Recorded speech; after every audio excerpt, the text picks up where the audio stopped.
जी अस्सलाम वालेकुम नाज़रीन, क्या हाल है। उम्मीद करता हूँ सब लोग खैर वफियत से होंगे। नाज़रीन, आज आपको एक छोटा सा देसी नुस्खा बताने लगा हूँ शहद के मतलब। आपने अक्सर देखा होगा कि घरों में छोटे बच्चों को खांसी लगती है और वालिदैन इस खांसी को लेकर के बहुत ही ज़्यादा परेशान होते हैं।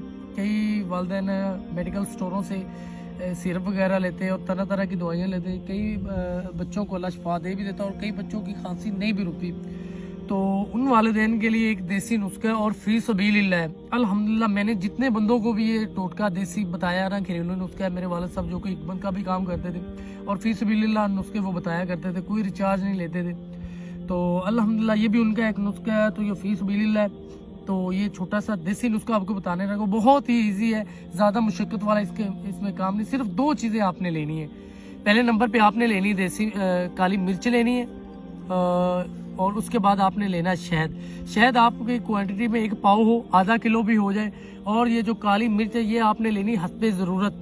हस्बे ज़रूरत घरों में हमारी माँ बहनें हैं, ख़वातीन, उनको पता होगा कि हस्बे ज़रूरत कितनी होती है। तो इसको आपने लेकर के धूप में रखने दें और इसको आपने फुल जो है ना खुश्क कर लेना, सुखा लेना। सुखा कर आपको जो है ना इसने इस तरह का पेस्ट इसका बनाना है, बिल्कुल बारीक जो है ना, आपने इसको पीस करके और शहद में हस्बे ज़रूरत मिलानी है। और जिस बच्चे को काली खांसी हो या खांसी हो, या जिस बच्चे का सीना जाम हो, या जिस वालिदैन बुजुर्ग में ये अलामत हो, खांसी नहीं जा रही, अल्हम्दुलिल्लाह आपने इसमें मिक्स करना है अच्छी तरह। और चम्मच से मिक्स कर लें, उंगली से मिक्स कर लें। याद रहे कि गीला ना हो, चम्मच पे पानी लगाओ, नहीं तो शहद ख़राब हो जाएगा। आपने बच्चे को, वो छोटा बच्चा तो आपने इसमें ज़रूरत उसको चटाना है उंगली से, चम्मच से। बड़ा हो तो हाफ चम्मच आपने देना है। और इंशाल्लाह ये 3 से 4 बार देंगे, इंशाल्लाह अल्हम्दुलिल्लाह सुम्मा अल्हम्दुलिल्लाह उस बच्चे को अल्लाह सेहत देगा। और ये नुस्खा बहुत ही आजमूदा है, आजमाया हुआ नुस्खा है।